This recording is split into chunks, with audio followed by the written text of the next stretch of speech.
प्रीति, आज मैं आप लोगों को पास्ट इंडेफिनिट टेंस के बारे में बताऊंगी, जिसका हमारा अफर्मेटिव पार्ट है उसके बारे में बताती हूँ। इसके पहले मैं आपको प्रेजेंट इंडेफिनिट के सारे पार्टों के बारे में बता चुकी हूँ।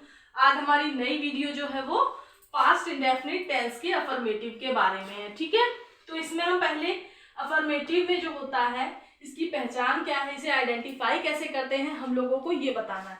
तो पहचान में हमारा क्या होता है, इन वाक्यों के अंत में आ, या, ई, ये, ता, था, ती, ते थे, ये सारे वर्ड आते हैं। सारे सेंटेंस के लास्ट में हमें ये सारी चीजें मिलेंगी। तो हम इससे हमें क्या पता चल जाएगा कि ये हमारा पास्ट का अफर्मेटिव सेंटेंस है। ठीक है, अब इसमें हमारा होता है मेथड ऑफ मेकिंग, यानी कि हम लोग जो है वो रूल क्या यूज करते हैं इसको बनाने के लिए।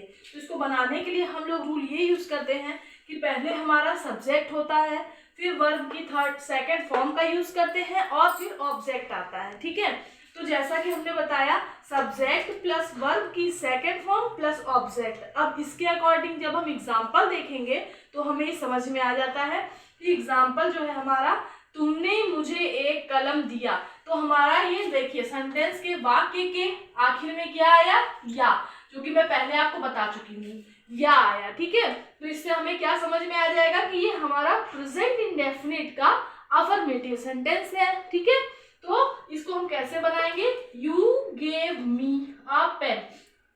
जो हमारा गेव है वो दिया, देने की हमारा होता है गिव। गिव की जो है सेकंड फॉर्म जब हम लगाएंगे तो हमारी गेव हो जाएगी। ठीक है, तो क्या हो गया, तुमने, you gave me a pen, क्या हो गया, you gave me a pen. ठीक है, और जैसे सेकंड वाला है, सीता ने मुझे अंग्रेजी पढ़ाई।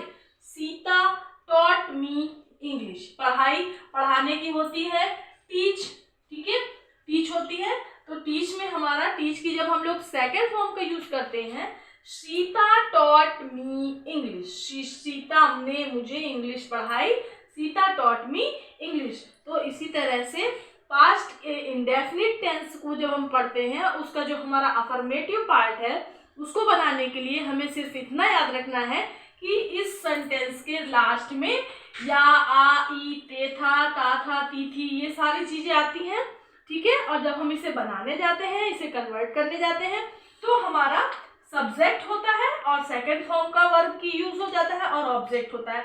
ये बहुत ही सिंपली मेथड है। ठीक है, अब इसके आगे